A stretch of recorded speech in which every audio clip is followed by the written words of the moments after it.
Hi everybody, welcome to my first DayZ console modding FAQ video, and hopefully this will be something that I make a kind of a semi-regular occurrence, because I get loads and loads of questions about modding for DayZ on Nitrado servers, and I thought we could start to bring some of these questions and answers together. So the way it will work is I've got a collection of 10 commonly answered questions, hopefully with some answers that work as well, that I'll discuss in this video. Then if you've got any other questions you want answered, please write the questions in the comments below the video.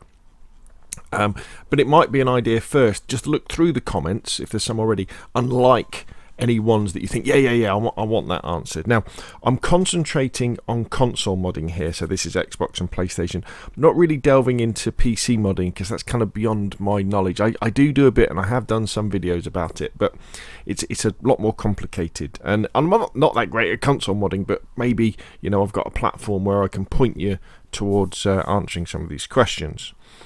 So a list of all the questions will be in the description below the video as well, with links to the various things I'm talking about if there is. So the first one is a real common question is, can you change the items that new survivors spawn in with on console? So, you know, when you're a fresh survivor and you wake up on the beach in Chernerus, can you change what you spawn in with? And the answer is, unfortunately, at the moment on console, the answer is no. You know, we can't do that at the moment, because in order to do that you need to have access something called the init.c file. You can kind of see it here on this PC server, and if you have access to the init.c file, you can then add whatever you like to a player. You know, you can add clothes, gear, whatever, but at the moment we don't have that. Now I'm recording this video in December 2020, so that may well change by the time you come to watch this video. The thing I would say is that often with consoles, there's often workarounds that you can do. So think about why you want to do what you want to do, and then think about another way of doing it. So we can't spawn in players with different kit on, but what you can do is you can spawn in things like vehicles with stuff in the boot, and the vehicles spawn in set places that you can see on the iSurvive map. So you could say, well, actually, okay, well, instead of that, what I could do is we could make vehicles spawn in at all the spawn points that have got food, drink and clothes in the back. And so new survivors, all they need to do is have a look at the iSurvive map, go to the nearest place where vehicles are spawned, and then put the kit on. So there's often a way around stuff. Second question, can you change the weather on console? And unfortunately the answer to that is no. you can't directly, so you can't say I want all sunshine, I want all rain, you know, or anything like that. However, I am doing some investigating as to maybe there is a way that we can adjust the weather, but I don't know how accurate this is. And what you do is you go into your Nitrado server and you go into the settings, go into the general settings and scroll down, and what you're after is here, use system time, and yours is probably ticked.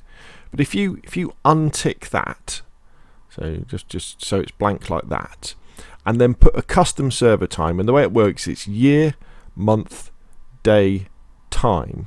So I've got the 1st of August 2019 at 10 o'clock in the morning.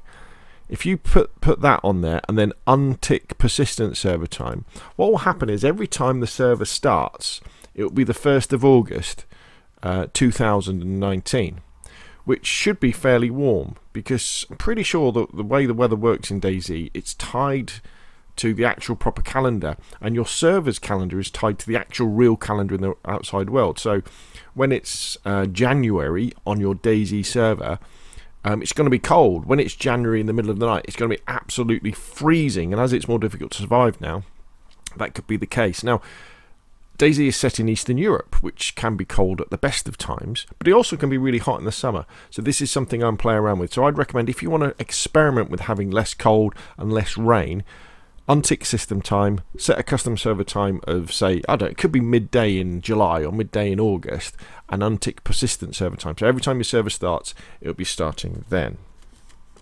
And as we're here, can you change the length of night and day? Yes, you can. So this is in the same place, and you've got your server time multiplier. And so what this does is the server time multiplier increases the passage of time by the amount here. So my server time multiplier is 2, so it means server time passes twice as fast as it would do. So a 24-hour period passes in 12 hours. And then your night time multiplier, I set mine to 30. So at night, the time travels 30 times faster.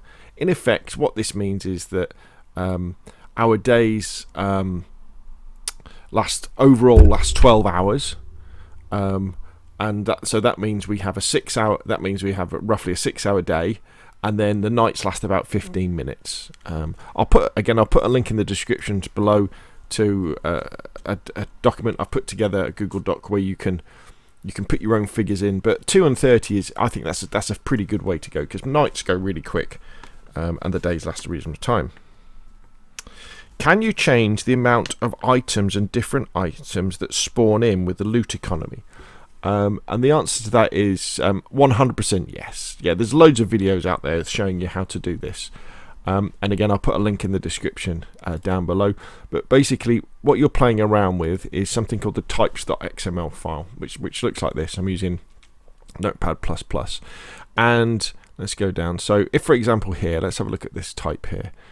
So this is the AK-101 assault rifle. So you've got the nominal value of 5, which means that 5 of these should appear on the map at any one time. It will last for 28,000 seconds before it respawns, and there should be, and when the number gets down to 2, that's when DayZ starts spawning more in. And it's counted if it's in somebody's cargo, so it's in their backpack, counted hoarder, so if it's in their base, and on the map, but it's not counted if it's in somebody's hands. It's a weapon, and you'll find it in military locations, in tier 4 locations, which is up in the top left hand side of Chernarus. So if you wanted to increase the number, you'd increase nominal to say 10, you'd increase the minimum to say 8, and then what you could do actually is if you change count in cargo to 0 and count in hoarder to 0, but always leave count in map in 1, otherwise you'll end up with thousands of these things spawning in. And then you save that. That will mean we now have 10 AK-101s spawning in all over the map. Again, there's lots of videos showing you how to do this, so I'll put links down below. How can I restrict access to my server? Okay, so we've got some powerful tools to do that. Again, we're at Nitrado, we're in the general settings option. So you can set a password if you like for your server, which is fairly cool. Problem with passwords is they can get out there, can't they? And people can use them to get into your server. I would recommend using the whitelist. So the whitelist, you tick that, and then you just get the usernames of all the people who want to come onto your server. So this would be the Xbox username or the PlayStation username. Paste them into there, and then go for it. You can have a ban list too. Nice and easy. Works very, very well. Minimum fuss, and it means that people, if you're not on the list, you don't get in. Nice and easy. Number 6, how many slots do I need for my private server? So this is an interesting question, actually.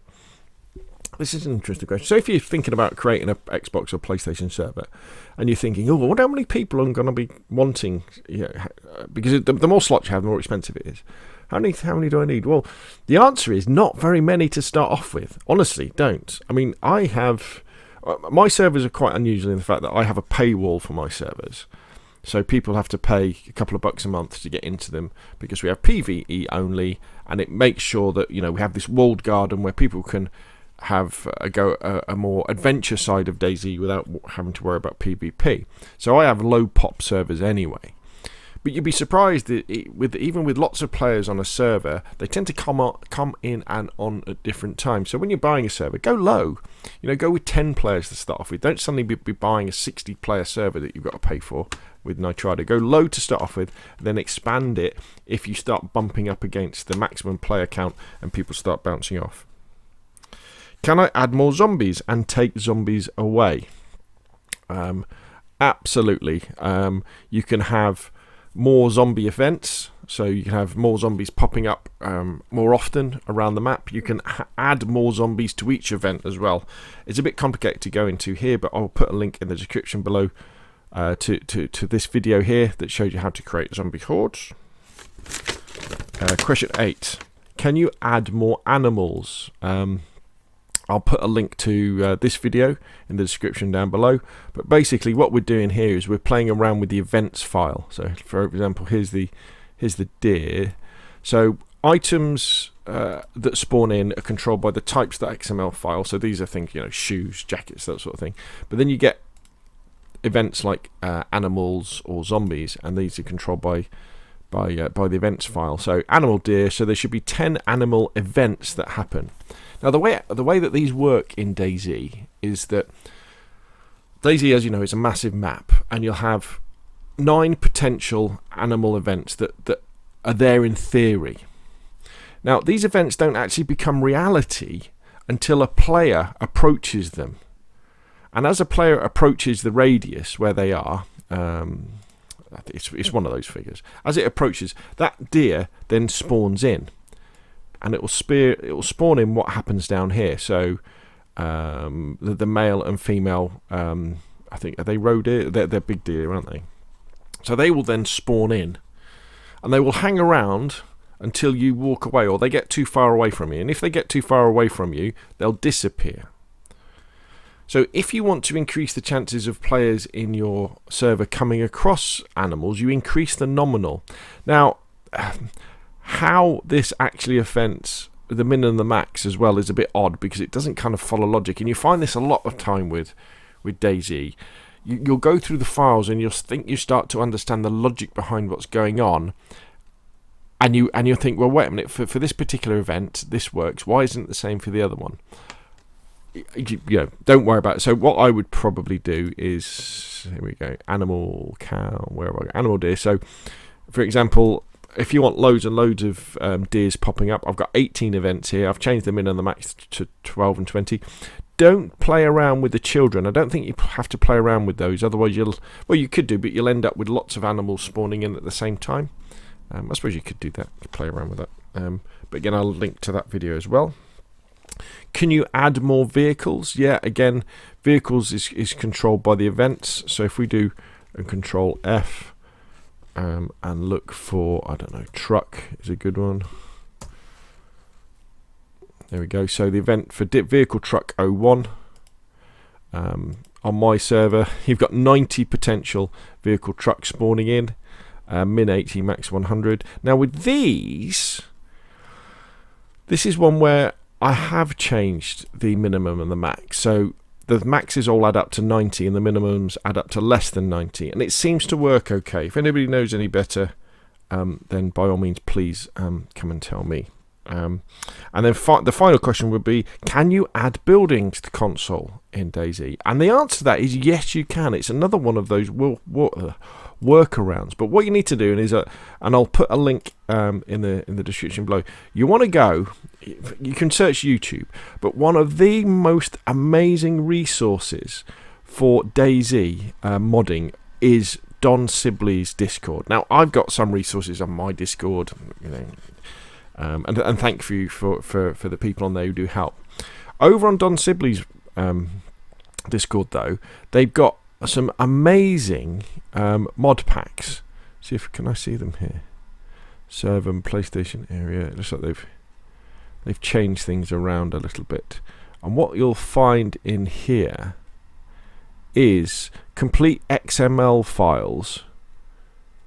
Oh, we go. DayZ Xbox area, DayZ coding area, DayZ bugs coding support, ready to go files. Here we go. You'll find ready to go XMLs that have custom maps for console, literally where things on the map are completely changed. It's unbelievable what they do.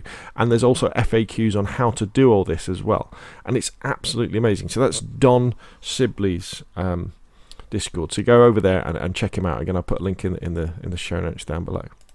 So there we go, 10 questions. Look in the description below the video for the links to the answers. Hopefully that's helpful. And again, the idea of these videos is that it's driven by what you want to know. So if you put your questions in the box down below, in the comments, and like the ones that you've already seen, if there's some there already, so I know, you know, yeah, these are the questions we really want answered. When we get enough of them, I'll then do another FAQ console DayZ modding video and try to answer them. So brilliant. There we go. If you've got any questions or comments, as I say, put them down below. If you've enjoyed the video, hit like. If you want to see more of the same, press subscribe. And I'll see you all again soon.